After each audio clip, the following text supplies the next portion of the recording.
la même journée, pour être plus exact, la même nuit, le prophète a eu des relations sexuelles avec elle. La même nuit. Donc la veille, toute sa famille a été tuée, elle a été faite. Bien évidemment, ces calomnies ont été réfutées.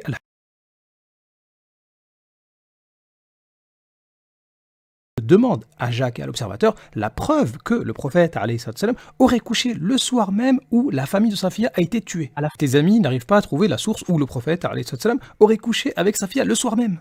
En fait, c'est pas un hadith, pardon, c'est Tabari, volume 39, page 185. Et en fait, je l'ai pas, c'est juste que le compagnon a monté la garde devant sa tante, il a dit au prophète qu'il craignait qu'elle lui... Après quelques minutes, ils vont enfin trouver la source de Tabari, sauf que ça dit pas ce que Jacques a dit. Mais ça donne pas le moment où ça a été fait. Apporter cette histoire de, soi-disant, la famille de sa fille, elle est tuée et le prophète couche avec elle le soir même, ça n'existe pas, il n'y a pas de hadith authentique qui parle de ça. Même les commentateurs ne savent pas, ne peuvent pas donner de date et n'importe quoi, puisqu'il ne sait pas quand est-ce que le prophète alayhi salam a quitté Khaybar, combien de pauses il a fait dans le trajet. Ainsi, il ne connaît ni le temps qu'il y a eu entre le moment où la famille de sa fille à Khaybar a été tuée et le moment où le prophète part de Khaybar, ni le moment qu'a pris le prophète alayhi salam dans son voyage, puisqu'il a fait des pauses. Quoi qu'il en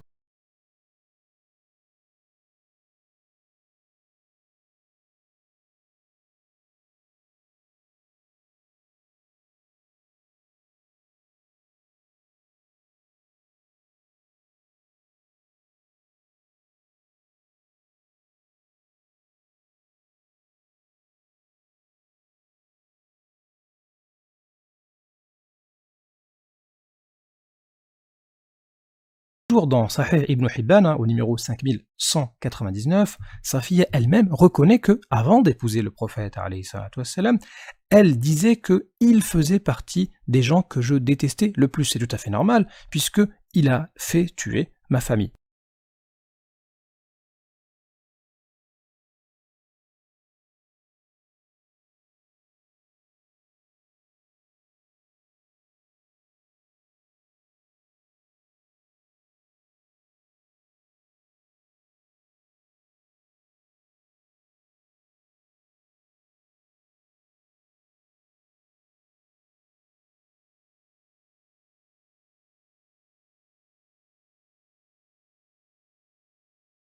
Sa fille avait une période de viduité, une idda. Alors ce qu'il faut savoir, c'est qu'une idda, donc une période de viduité, lorsqu'une femme elle va divorcer, elle a 3 mois d'attente avant de pouvoir se remarier. Sauf que pour une